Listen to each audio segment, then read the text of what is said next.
But anyway, Asa, what do you see for 2023 from a spiritual point of view?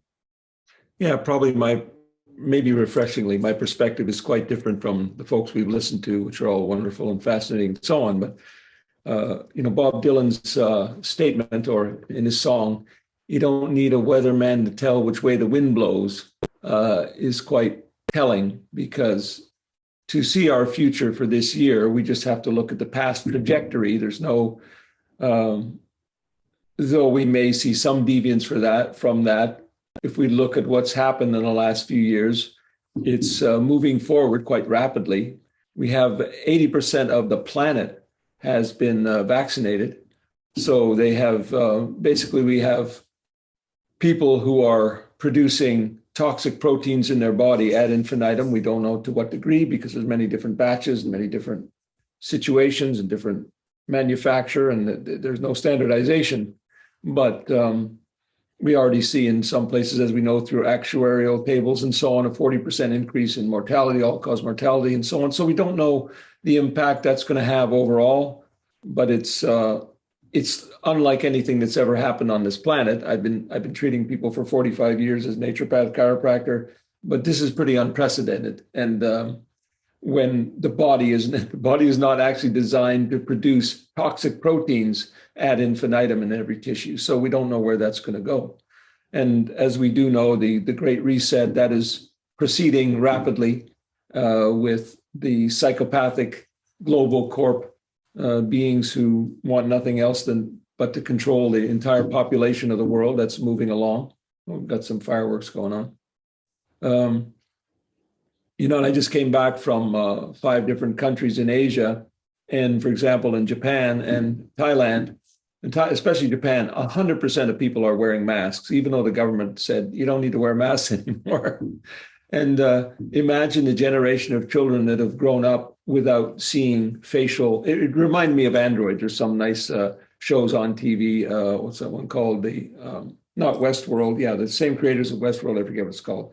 But imagine children that grow up without facial expression, without seeing, they see it at home, of course, but without having that important neurological education going on of facial expression, emotional communication, and so on. So we're obviously in terrible trouble.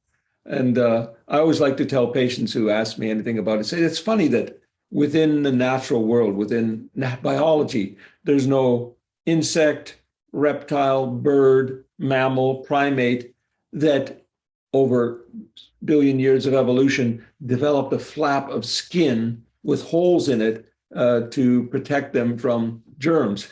No mask was developed in nature. In fact, we have this incredible, complex and sophisticated turbinates and Waldeyer's ring, lymphatic tissue, and all kinds of chemical and physical barriers, immune functions, and so on, beautifully designed. So we somehow didn't develop a flap that allows us to rebreathe our own air. And I think it's 75% of all toxins in the body are excreted via our exhalations, not via our skin, kidneys, or colon, but via our exhalation. So rebreathing all that in is pretty phenomenal. I was actually trying to do some research and finding out what is in our in-breath, our out-breath rather, that we're breathing in. But, there's petrochemicals and, of course, viruses and fungi and everything imaginable. Every kind of toxin is supposed to be going out your breath. Anyway, so there we are. We have that trajectory that's going on, and that's as a doctor, I already see that in my office. That we see the damaging effects of that. We see the chronic conditions that are going on, and it's tough to watch. And among those that are the so-called pure bloods, then it's a different situation. But I think for me, the most startling things, I said this for a number of years, that we're heading into if we named our era, I call it the age of charlatanism, the age of the charlatan. What is a charlatan? We see that not just on a spiritual level, but politicians, recording artists, talking heads on television, celebrities, whatever it is. Charlatan means basically that you really don't know what you're talking about, or you're not talking from your core, from your essence, from yourself, but you do believe, or you're making everybody else believe that you know what the heck you're talking about. So we do live in an age of this kind of phenomenal deception. I always say, what stop for a moment and think that there is a $1 trillion profession, a $1 trillion industry called the advertising industry that has no reason to exist except to deceive you into purchasing something.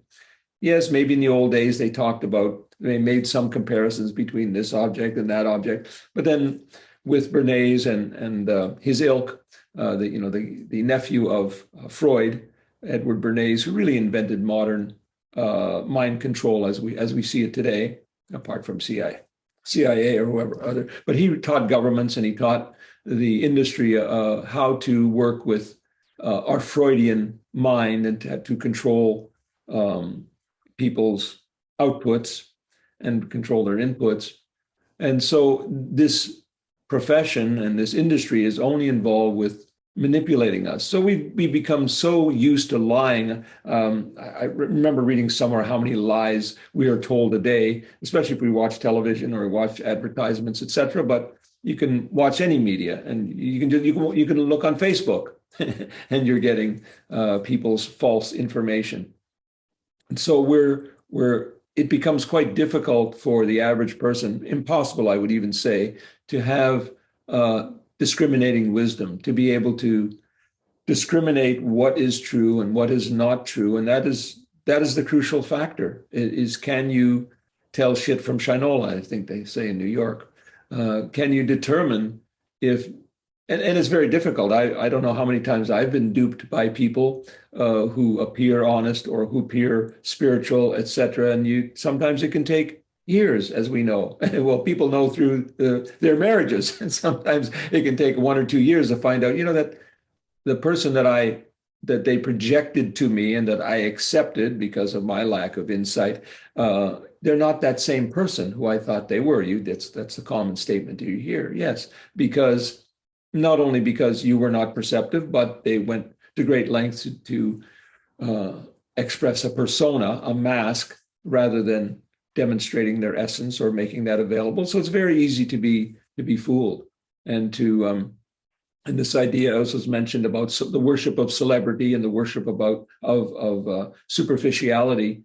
It's quite problematical. The worship of status really makes the world go round. And so does, as you know, Scott, I'm very much involved with what I call the 5-element elemental psychology and elemental healing. In that system, we have something called power, which is your innate essence, to steal a term from Gurdjieff, your inherent capabilities and capacities and goodness, basic goodness, as Trungpa said. And then we have loss, which is a disconnect from that. And then shadow, which is a false power, a way of gaining power by manipulation or by negative means. And so we have a world that is run on loss and shadow. And again, the advertising industry is very, very good at exporting that, of making people feel they are deficient in various ways. And they're going to sell you the shadow answer to that, whether it's purchasing something or believing a particular idea, or following a political creed, joining various cults and so on. So that therefore we see the saddest thing of all this, not just that people have received a toxin within their body, but the phenomenal acceptance of deceptive information on a global scale, and the lack of personal research or investigation or the capability to not conform and to follow one's own distant drummer. So that has been sad. I've always said that 90% of the world is insane, but it's never been so vividly expressed. So that's not a cheering thought. That's not we almost need, and we might have, some kind of divine intervention to stop human beings from careening towards the edge of destruction, which we're witnessing now, ecologically and financially and so on. We're definitely on a critical mass.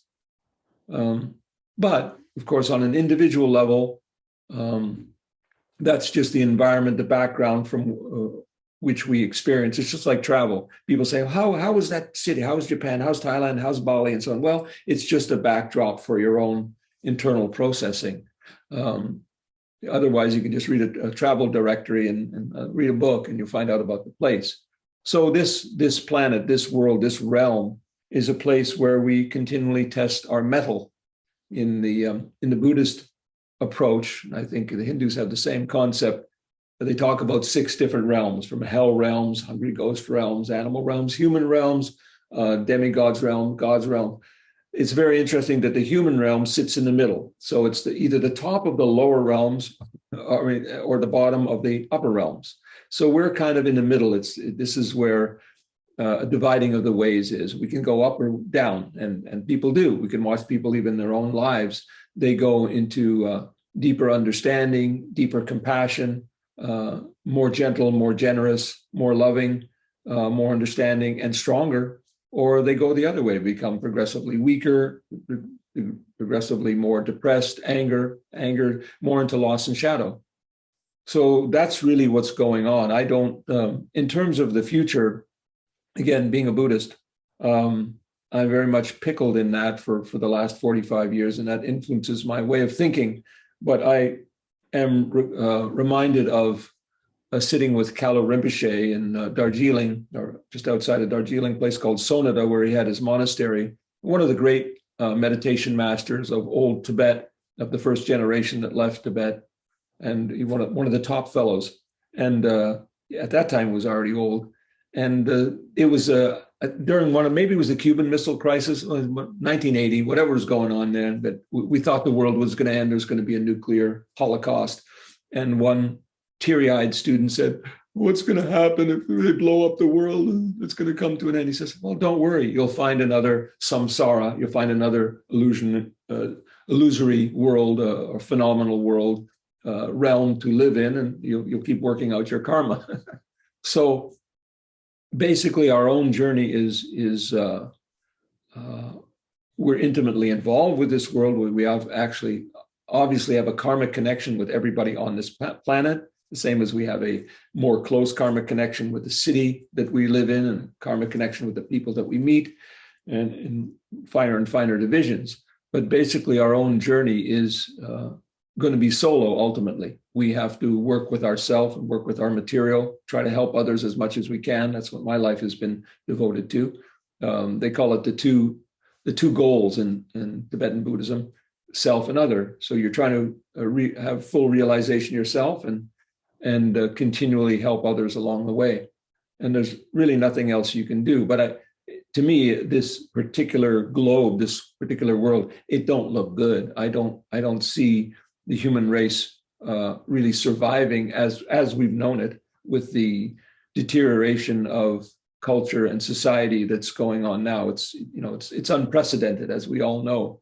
The destruction of all the values that we know as truths, everything from gender to you name it. So this is all self-apparent to us all. So I'm certainly not optimistic about the fate of the world. And again, traveling and probably seeing, maybe I saw 1 million people, because Japan, you can just stand on the subway there and you can see 200,000 people in a day. And Thailand is very crowded, etc. Nepal, you see a lot of people. And I would say, with few exceptions, most people are quite asleep. They're the Walking Dead. So the awareness that we might be able to bring and share here is not the norm in this world. People are concerned with they have very petty concern, very shallow concerns. They ain't jumping into a 3-year retreat, and they ain't jumping on this phone call either.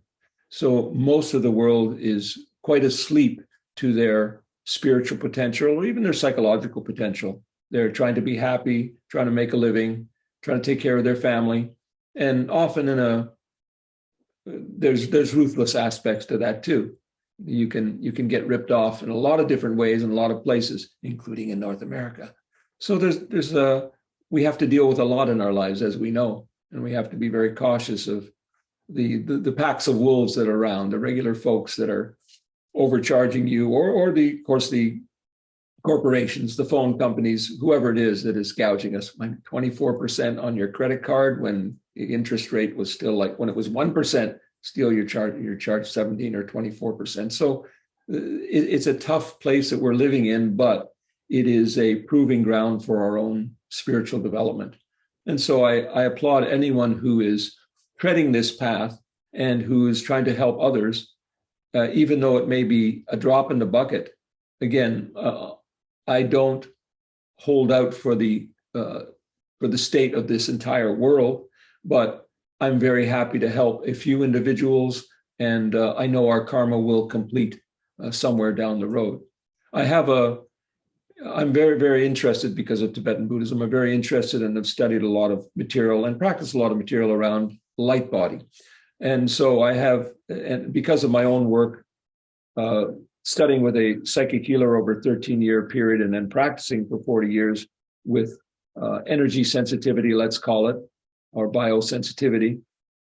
I have a theory that if you have developed, because light body is not something that happens instantly. It's not, first I have a cellular body, now I have a light body. So there's a whole period of development during our life. And I do believe, my pet theory is, if you have achieved 30% luminosity, then there's a possibility that you will reincarnate and continue, because I'm a follower of Gurdjieff's concept or dictum that if nothing has developed, if you're, dust to dust, ashes to ashes, the average person, if they do not develop a vehicle to carry on past this life, then they'll just be recycled. And J.G. Bennett called it the soul stuff pool. Like your soul will go back, what belongs to the sun will go to the sun, what belongs to the moon, to the earth, and your soul material will be recycled, etc. So to become a so-called stream winner in Buddhism, to achieve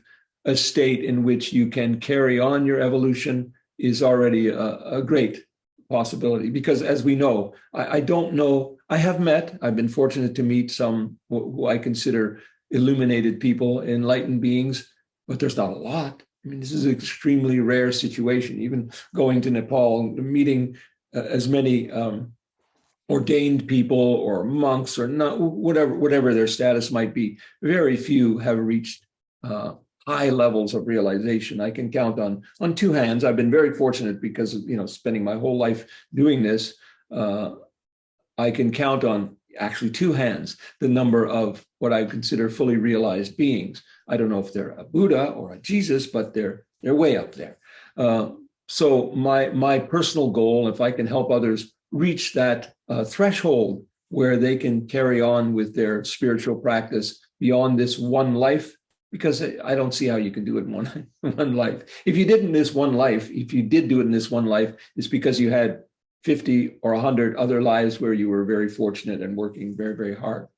And in fact, when I first had met Kalu Rinpoche, I had already been in practice, and I already had developed, I wasn't born that way that I know of, but I had developed my ability to feel energies, to have a psychic communion with individuals, know what's going on in their body and in their psyche and where their blocks were, et cetera, et cetera.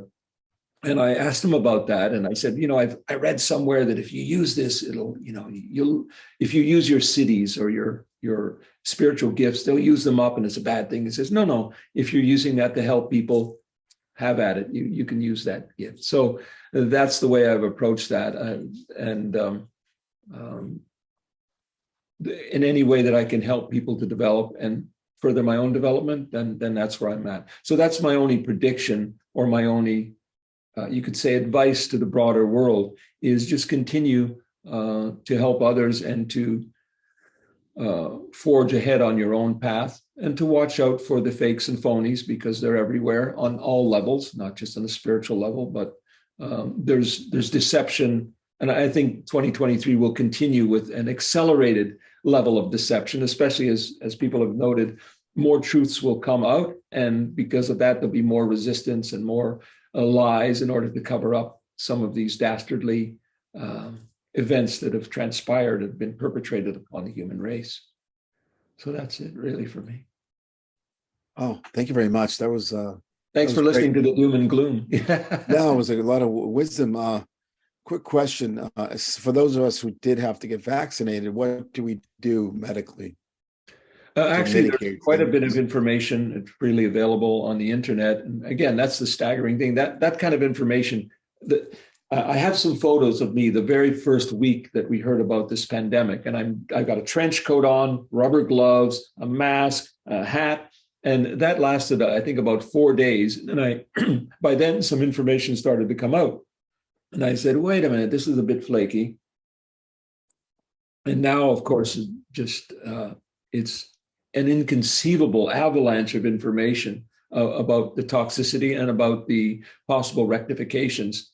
There's whole books written, and there's resources of the 12 top misinformation spreaders like Dr. Mercola and so on. There's a lot of wonderful information, free information on how to combat the various levels of toxicity, and of course it varies from person to person. And COVID itself, being a biowarfare agent in the first place, has some very long-standing. I had it twice, and unvaccinated. I still had it twice, and there are some long-term consequences I'm still working with. I still have to deal with that. It's a very toxic phenomenon. So yeah, that is readily available. And another thing I didn't mention was on my sheet there, and you did allude to it, the uptake, because the countries that I visited now, I've spent probably half my life in Asia, so I spent half the year traveling there in Buddhist countries mainly. But I would say the uptick in demonic energy is phenomenal. In fact, when this pandemic first happened, I put a little blog out and say, yeah, this is my perception was there was a black and red, a fire iron dragon that was awakened in the East, arising particularly because of all the hatred that had been spewed over the last few years, woke up this dragon. And I remember when it landed in LA, I could feel this cloud settle here as well. So there's no question that for me, having been very involved with Tibetan Buddhism and practice of chö, which deals directly with demonic forces or interdimensional entities, that there's a tremendous uptick in demonic activity. And people who are holders of the light can certainly expect to be under attack. That happens. If the better the work is that you're doing, the more you're liable to be targeted, you're liable to be noticed by these kinds of forces.